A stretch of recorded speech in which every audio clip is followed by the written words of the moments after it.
Baik, nah ini berarti kan secara sistem memang sudah tidak digunakan. Namun data-data di dalamnya ini tentunya bukan data yang kadaluarsa juga ya Pak Anton ya, data Bukan, yang bukan, bukan, bukan. Ya, jadi data itu tetap harus dilindungi. Itu kan data aktual gitu.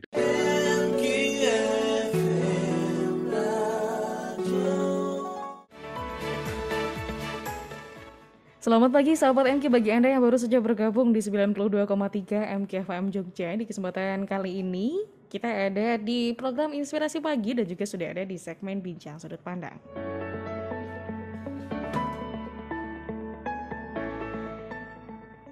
Dunia digital saat ini sahabat MK sangat lekat dengan kehidupan kita. Bahkan setiap langkah kita ini kemudian bisa diketahui ataupun bisa terkumpul dalam sebuah sistem data sahabat MK. Bukan hanya soal di mana kita berada, namun juga bahkan data diri lengkap kita ini saat ini mudah sekali bisa diakses, walaupun sebetulnya ini merupakan sebuah hal yang mesti menjadikan kehati-hatian juga bagaimana data-data ini ketika kita masukkan ataupun kita inputkan ke dalam aplikasi-aplikasi yang notabene biasanya ada di gawai-gawai kita begitu ya sahabat MK. Kemudian data-data ini tidak digunakan untuk hal-hal yang tidak semestinya, termasuk ini yang lebih mendasar adalah data-data kita ini juga memiliki hak ataupun dasar hukum begitu ya sahabat MG agar tetap aman dan tidak disalahgunakan. Namun kembali sahabat MK, beberapa hari ke belakang kita digemparkan begitu ya, publik dibuat geram juga ini tentunya ya. Lantaran disebut bahwa ada kembali kebocoran data ini terjadi dari salah satu aplikasi milik pemerintah yang digawangi oleh Kementerian Kesehatan begitu ya sahabat MK. Belum lama ini sahabat MK, dugaan kebocoran data milik 1,3 juta pengguna aplikasi Electronic Health Alert Card atau e-HAC ini ya sahabat MK, yang merupakan kartu kewaspadaan kesehatan versi lama, ini buatan Kementerian Kesehatan begitu ya. Ini kemudian disebutkan ada kebocoran data di dalamnya.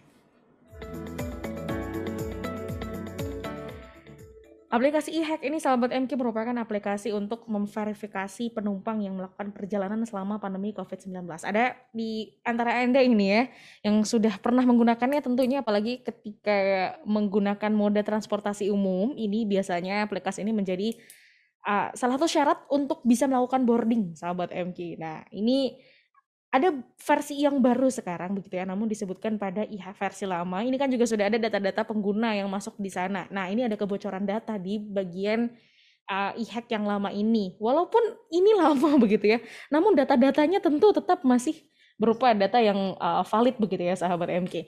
Nah, ini kita akan melihat bahwa aplikasi e-hack ini sahabat MK aplikasi untuk memverifikasi begitu ya perjalanan penumpang. Jadi mobilitas kita ini terekam di sana sahabat MK, dan disebutkan bahwa data yang bocor ini bisa diraih dari database e-hack. Ini diantaranya merupakan data pribadi pengguna aplikasi, antara lain ada data terkait dengan tes COVID, kemudian identitas pengguna meliputi nama, nomor KTP, paspor, bahkan paspor yang begitu ya sahabat MK, foto profil yang dilampirkan dalam e-hack, dan juga detail hotel pengguna, kemudian hingga detail waktu akun tersebut dibuat dan juga perjalanan lainnya.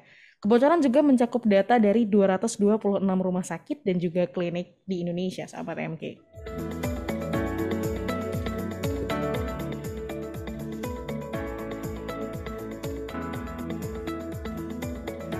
Kementerian Kesehatan, sahabat MK, sebagai bidang yang kemudian sebagai lembaga begitu ya, yang memiliki otoritas terkait dengan aplikasi ini begitu, disebutkan akan melakukan audit forensik untuk memastikan dugaan kebocoran data. Yang mana Kemenkes juga meminta agar para pengguna aplikasi e-hack yang lama segera menghapus aplikasi tersebut dari perangkatnya masing-masing agar bisa melakukan pencegahan yang optimal.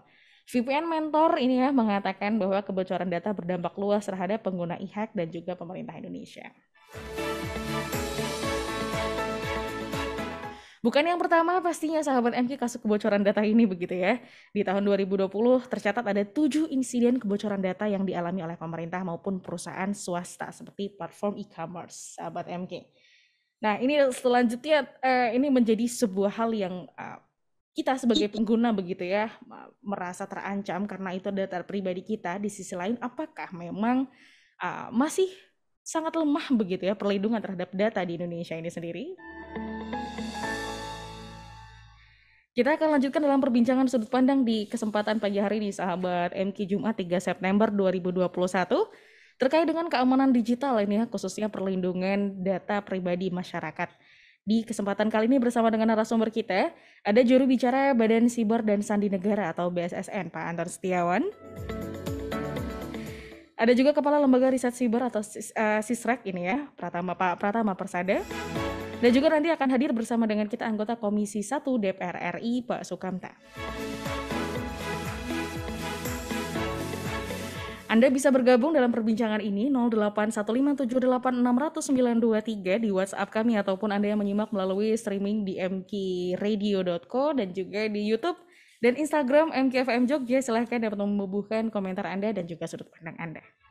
Saat ini melalui Zoom MKFM Jogja sudah bergabung ada Pak Anton dan juga Pak Pratama Persada. Kita akan sapa. Assalamualaikum warahmatullahi wabarakatuh. Selamat pagi Pak Pratama dan juga Pak Anton. Aulia Sabrina di studio MKFM Jogja. Waalaikumsalam warahmatullahi wabarakatuh.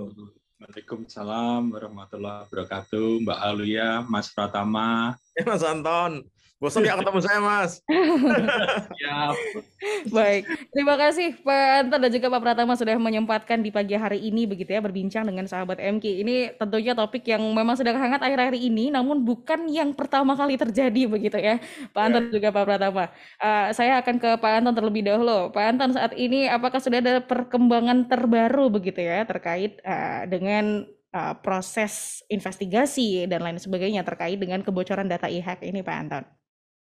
Ya, perkembangan terbaru seperti disampaikan oleh pada konferensi pers hari Rabu kemarin, Mbak Aulia dan teman-teman pendengar sekalian. Jadi dari sisi sistem e-hack-nya sendiri memang sudah tidak digunakan, gitu kan, sudah ditutup.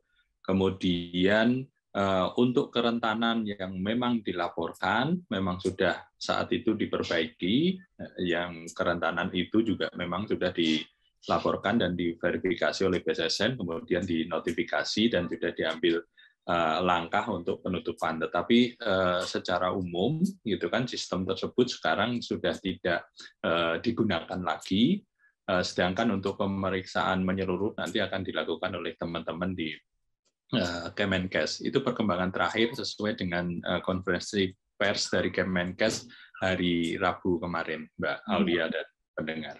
Oke, baik. Nah, ini berarti kan secara sistem memang sudah tidak digunakan. Namun data-data di dalamnya ini tentunya bukan data yang kadaluarsa juga ya, Pak Anton ya, data yang bukan. Ya, jadi data itu tetap harus dilindungi. Itu kan data aktual gitu, data masyarakat gitu. Nah, itu makanya terhadap kerentanan memang sudah kita tutup, tetapi tentunya harus ada pemeriksaan lanjutan gitu kan, sehingga untuk memastikan memang data-data tersebut gitu ya, dari lognya, dari rekodnya yang ada itu memang tidak diambil atau digunakan oleh pihak lain gitu yang bisa digunakan untuk kejahatan atau penyalahgunaan. Tetap datanya harus terlindungi. Posisi data itu untuk data e-hack ada di Kementerian Kesehatan saat ini. Oke, berarti posisi datanya ada di Kementerian Kesehatan dan akan dilakukan terkait dengan perlindungan yang berikutnya begitu Pak ya terkait dengan data ini ya? Iya. Oke, baik. Dan ini juga ada disebutkan kalau Kominfo ini Pak ya akan melakukan pencegahan potensi kebocoran agar tidak meluas. Apakah ini langkahnya juga sudah diketahui Pak? Langkah berikutnya akan dilakukan baik oleh Kemenkes ataupun Kominfo ini sendiri, Pak Anton? Yang kita ketahui gitu kan, kebijakan pemerintah adalah kemudian menyatukan gitu, mengintegrasikan berbagai macam aplikasi atau sistem pengendalian COVID-19 ini. Kalau kita ketahui kan di sebelumnya Mbak Aulia dan teman-teman pendengar sekalian, sistemnya itu banyak sekali gitu, hampir beberapa kementerian yang terkait dengan pengendalian pandemi itu punya sistem informasi yang berbeda-beda. Masing-masing ya? Iya, masing-masing, termasuk e-hack ini juga berdiri sendiri kan. Di dalamnya juga ada mitra yang tersambung gitu ya, beberapa mitra yang tersambung di situ. Nah, langkah sekarang adalah diintegrasikan gitu kepada aplikasi Peduli Lindungi. Termasuk di dalamnya kalau kita lihat, kita buka aplikasi terbaru itu ada fitur e-hack yang memang fitur e-hack itu berbeda dengan yang lalu gitu. Cuma nanti kita lihat apakah kemudian data-data yang lalu bisa diintegrasikan ke e-hack yang terbaru gitu kan. Nanti kita lihat perkembangannya seperti apa. Tapi kebijakan pemerintah supaya lebih mudah dalam melakukan pengawasan, pengendalian dan juga keamanan terhadap aplikasi atau sistem informasi pengendalian COVID-19 itu, maka kemudian disatukan di dalam aplikasi atau platform Peduli Lindungi. Itu Mbak Alia. Baik, integrasi data dalam satu platform begitu ya. Ini yang sekarang sedang menjadi solusi yang dibawa oleh pemerintah. Kita kali ini akan ke Pak Pratama Persada. Kalau kelemahan itu dari platformnya, siapa tanggung jawab?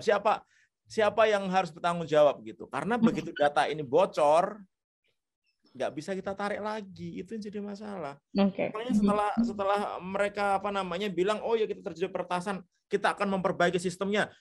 Masyarakat uninstall aplikasinya gitu, terus bisa balikin data gitu. Ya nggak bisa lah.